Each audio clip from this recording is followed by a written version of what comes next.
Selamat malam Bapak Muhammad Ihwani Saputra. Perkenalkan nama saya Rizky Andang Wijanarko.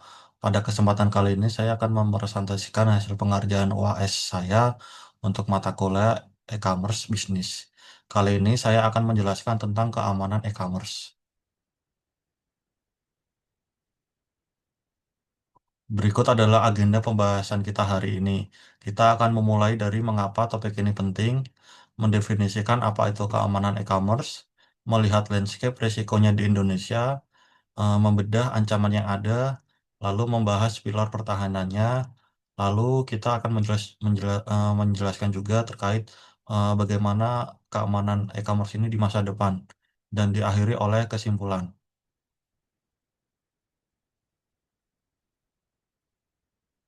Seperti yang kita lihat, pertumbuhan e-commerce di Indonesia sangatlah masif, dengan nilai transaksi mencapai ratusan bahkan ribuan triliun rupiah di setiap tahunnya. Namun, di balik pertumbuhan ini ada sisi yang lebih menarik untuk kita bedah, yaitu saya tertarik pada topik ini karena terdapat pertarungan digital yang konstan yang dampaknya sangat besar bagi jutaan orang, yang merupakan perpaduan unik antara kecanggihan teknologi dan kelemahan psikologi oleh manusia. Lebih dari itu, topik ini juga sangat relevan karena menyangkut keamanan kita semua saat berbelanja online atau saat menggunakan e-commerce.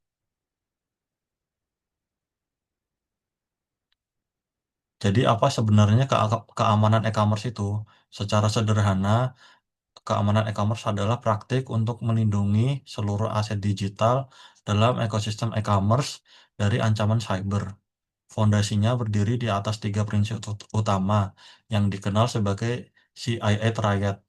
Pertama yaitu adalah kerahasiaan atau confidentiality, memastikan data sensitif seperti info kartu kredit hanya bisa diakses oleh pihak yang berwenang. Lalu yang kedua adalah integritas atau integrity, menjamin data tidak akan dirubah secara ilegal. Misalnya, harga barang tidak bisa dirubah oleh peretas. Lalu yang ketiga adalah ketersediaan atau availability, yaitu memastikan platform dapat diakses oleh pengguna kapanpun dan dimanapun ketika dibutuhkan.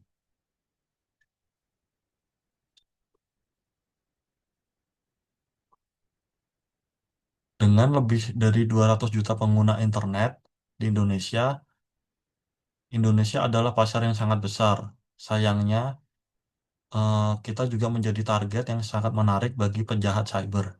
Risiko yang paling sering terjadi adalah penipuan online, pencurian data detil kartu kredit, dan pengambil alihan akun pengguna yang kemudian disalahgunakan oleh peretas.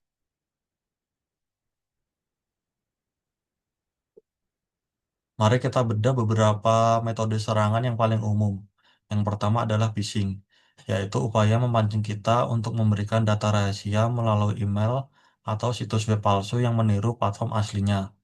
Lalu yang kedua adalah malware, yaitu perangkat lunak jahat yang bisa mencuri data dari laptop atau ponsel kita.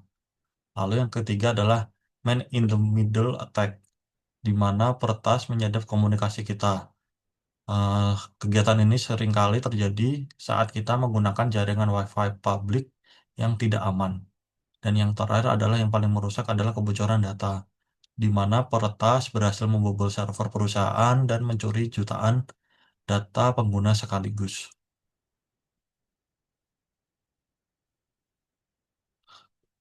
Untuk dampaknya, eh, kegiatan ini sangat nyata. Bagi kita sebagai konsumen, kita bisa kehilangan uang dan data pribadi kita bisa dicuri oleh penjahat untuk kejahatan yang lain.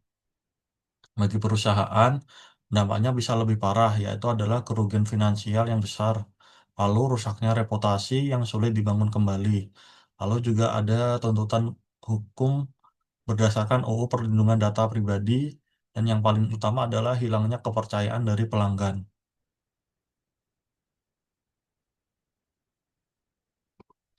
Lalu bagaimana cara kita untuk bertahan? Pertahanan yang kuat harus dibangun di atas tiga pilar, yaitu adalah yang pertama pilar teknologi sebagai fondasinya, seperti SSL atau TLS, yang membuat koneksi kita terenkripsi. Eh, Kegiatan ini ditandai dengan gembok di browser kita. Lalu yang kedua adalah kita dapat menggunakan autentifikasi dua faktor atau 2FA, yang menjadi lapisan keamanan tambahan. Lalu yang ketiga adalah pilar proses, yaitu adalah aturan mainnya, seperti kebijakan privasi yang transparan dan audit keamanan rutin oleh perusahaan.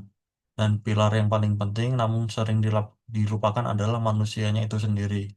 Edukasi kepada kita sebagai konsumen dan pelatihan bagi karyawan adalah kunci untuk menambal celah keamanan terbesar. Kedepannya pertarungan ini akan semakin canggih. Kita akan melihat penggunaan AI untuk mendeteksi penipuan secara lebih akurat, dan penggunaan biometrik seperti sidik jari akan menjadi hal yang umum. Namun, tantangan baru ini juga akan muncul seperti serangan cyber yang telah ditenagai oleh AI. Artinya kita harus terus berinovasi dan beradaptasi.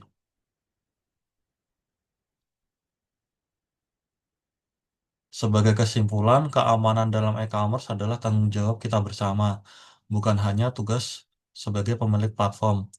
Ancaman akan terus ada dan berevolusi. Oleh karena itu, kita sebagai konsumen harus menjadi benteng pertahanan bagi diri kita sendiri. Mari kita mulai lakukan hal-hal kecil seperti mengaktifkan 2FA di semua akun kita. Lalu kita menggunakan password yang kuat dan berbeda pada setiap platform. Dan selalu waspada terhadap upaya phishing dari peretas. Demikian presentasi dari saya. Terima kasih atas perhatiannya.